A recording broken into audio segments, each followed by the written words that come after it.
All right, welcome to another fun one from the Outdoor Analyst. Today I have an awesome video for you showing one of the coolest little EDCs that I've had in a while. And you know what, before we jump into it, if you wouldn't mind just hitting that subscribe button right there and also the like button down there too. Click that bell thingamabobber so you actually get notified when I actually drop videos, which is about, yeah, well, now, these days, at least 3 times a week for the most part for knives, axes, EDC stuff. And feel free, check out my Instagram. I am always posting what I'm working on or crazy things for the day or going out fishing. So it's fun stuff. All right, what are we talking about today? We are talking about the Mustang from a very good knife company. So this is done from Jacob down there in Georgia, and this is all a handmade knife.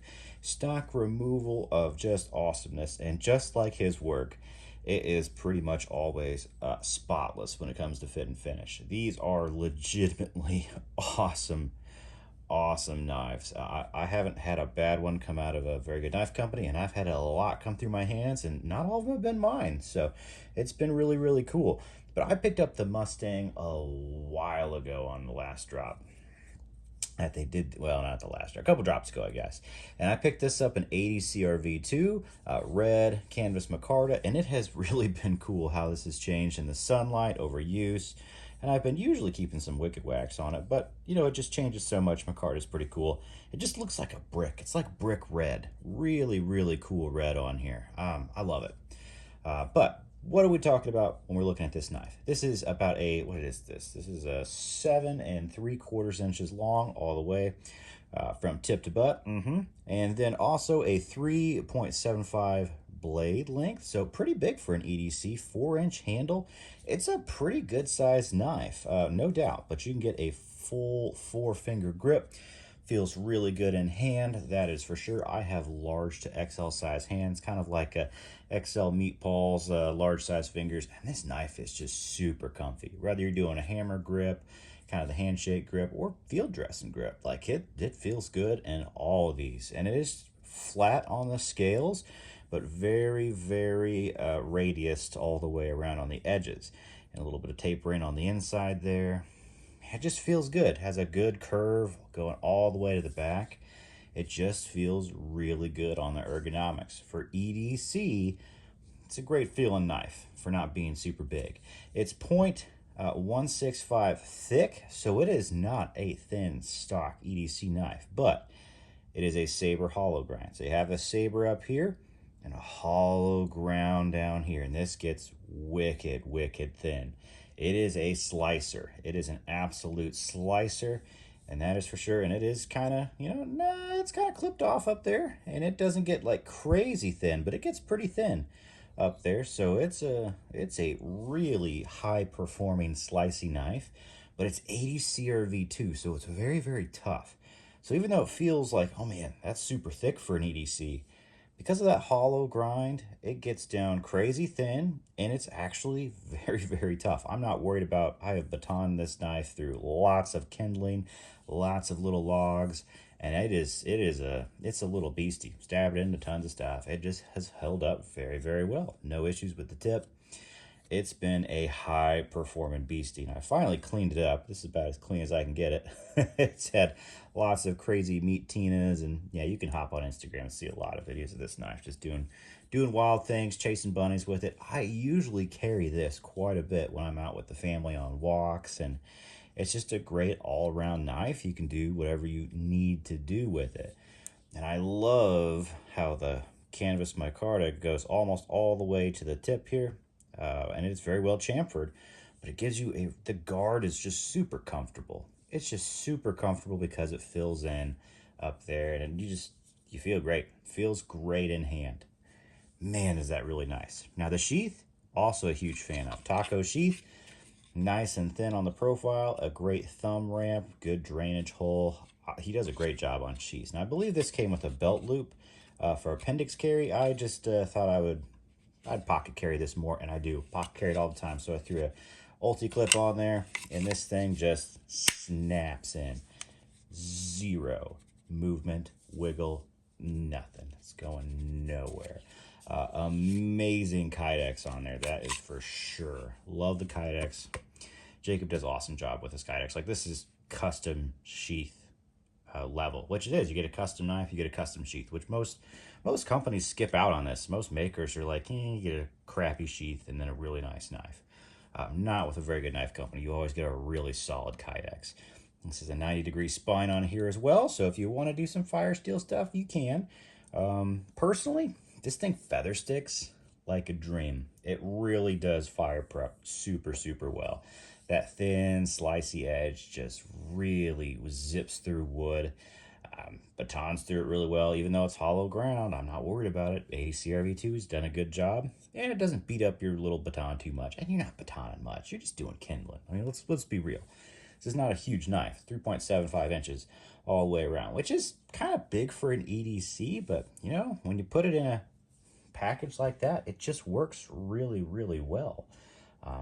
So what is another knife that's pretty similar to this? I kind of have what I'm going to call the big brother, and that's the First Strike, which is kind of fun. I feel like these are kind of brothered knives, just because they're very, very similar. One, handle color, but also because they are hollow grind, clip pointed. They go really well together. If you're going to pocket carry this and belt carry this, you are really set for just about anything that's going on, which is awesome. This is also an 80 CRV2, but I just love these. Super, super good knives. Thick spines with both of them, incredible cutters. So I guess there's your comparison to a bigger knife, you know, a 6-inch blade on there. But let's throw some actual kind of comparisons. If you're looking at other knives like in a very good knife company, here's the Mantis, which is a little bit smaller. Another great sheath. I'll do a review on this one eventually. But a little bit smaller on the handle, on the blade, also on the thickness. The Mantis is much thinner on the actual like handle material stock, for sure.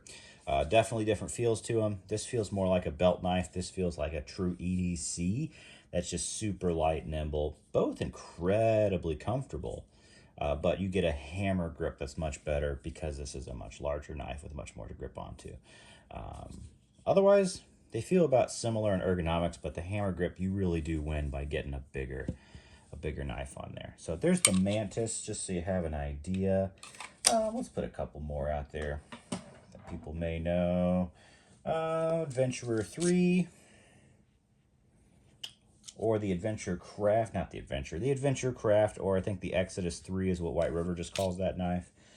Very, very similar on the blade length because you have that kind of extra piece there, but much thinner handle all the way around. Thick blade stock. You get a little thicker blade stock on the Mustang as well. So, Adventure Craft, much smaller knife, no doubt. Let's do a Primitive Bear Knives Blackwater. So I carry this knife a whole lot as well. Blade length, just about the same. Handle length, actually just about the same on here. These are pretty similar. Full flat versus a hollow grind on there. You have thicker blade scales not blade scales. You have thicker scales, handle scales on the Mustang for sure. A little bit more length on the Blackwater, but I think because of the way they work out, they feel pretty similar, honestly. You just get maybe a little fuller hammer grip for sure. Otherwise, they feel both incredibly ergonomic all the way around. You have a little tougher knife with the Mustang just because it is a lot thicker on the blade stock, but very, very kind of similar overall feel with them. That's for sure. Love them, though. Both awesome, awesome knives. Okay, so that's kind of the comparison on there. One thing I don't think I've actually done on this channel is done kind of like a stress test with 80 CRV2. And I thought, what the heck? Let's do it. Let's do a stress test, because, you know what, you just have to. Is the hollow grind going to fail cutting through a can? Well, let's see. Oh, doing pretty good so far. All right, let's cut through it, finish it off there. Are we going to damage the edge? Did we damage the tip?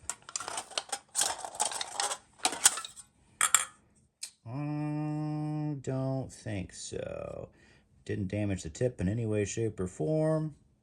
Put the fingernail through it. Nothing. Any ripples? Nah, nothing. Still razor sharp. No issues whatsoever. 80 CRV2 is a super tough steel. And you know what? Zevia, come on, shoot me a sponsorship already. I've shown you enough. But yeah, just for fun, it crushes cans. It's a great steel. It does patina. It's definitely not stainless, that's for sure. But it takes a sticky edge super, super fast. I really like 80 CRV2. And I don't mind it in an EDC. I've used this for food prep quite a bit. Just wiped it off. Kind of keeps some wicked wax on there too. It just keeps us from having really any issues. So there it is. There's the Mustang. Kind of a quick review, but it's a pretty awesome knife. As an EDC pocket fixed blade, I love it. I think this could actually be a really nice belt knife as well. It's big enough to hit the belt knife for me. I would not feel bad about just putting a drop loop on here, putting a loop and belt knife carrying or appendix carrying. It works in all those areas. I just know for me, I carry knives more when they are just pocketed. I can just clip this on and run. Don't have to worry about the belt or the pants I'm wearing. And it stays pretty well concealed, which I really do like. So yeah, great knife. I think you should check it out whenever they're available. They're also available in Nitro V, which would probably be like the more, I guess it'd be like the more ideal steel for EDC, because, you know, if you're sweating, doing food prep stuff, Nitro V is a good stainless steel, and it's also incredibly tough as well. So I'd probably say the better steel for this knife in particular would be the Nitro V. I don't plan on really doing anything with this. I like the 80 CRV2. I like how easy it is to absolutely hone up. That's for sure. And I really like this knife is just great. It's just great. I love carrying it with me. It's a utility monster. It's cut through so much cardboard in the garage. And I always say that because every week, you know, we have recycling, which they should pay me a lot of money for. You're welcome for doing recycling. But either way, it cuts through cardboard great. No issues. And is cardboard a great test for everything? No. But, you know, it lets you know, like, how well of a slicer is it going to be. And the hollow grind just zips right through it. It does a really good job. Yeah. Love this knife. Let me know what you think down below. Feel free, throw some comments, throw any good comparisons or knives that you would take instead of this for sure. But I think this is a great, great knife. I picked it up on I've been absolutely nothing but pleased. Fit and finish, perfect all the way around. Plunge grind, insane. Like, you see him grind these. He does Jacob does grind videos where you just see him work for like an hour or two, and he does all this stuff by eye, and he just crushes. The hollow grind is absolute perfection on there. The tip, absolute perfection. Like, the dude just takes the time to make these excellent, and he has the skills to do it. Not a lot of people can do that consistently over and over and over again. This is nothing special. I bought this just right off the website. Man, just a beautiful, beautiful piece. Beautiful piece. I love it. All right. Thanks for hanging out. Let me know what you think below. And yeah, if you haven't checked out a very good knife company, you should. These are pretty awesome. All right. Catch you on the next one.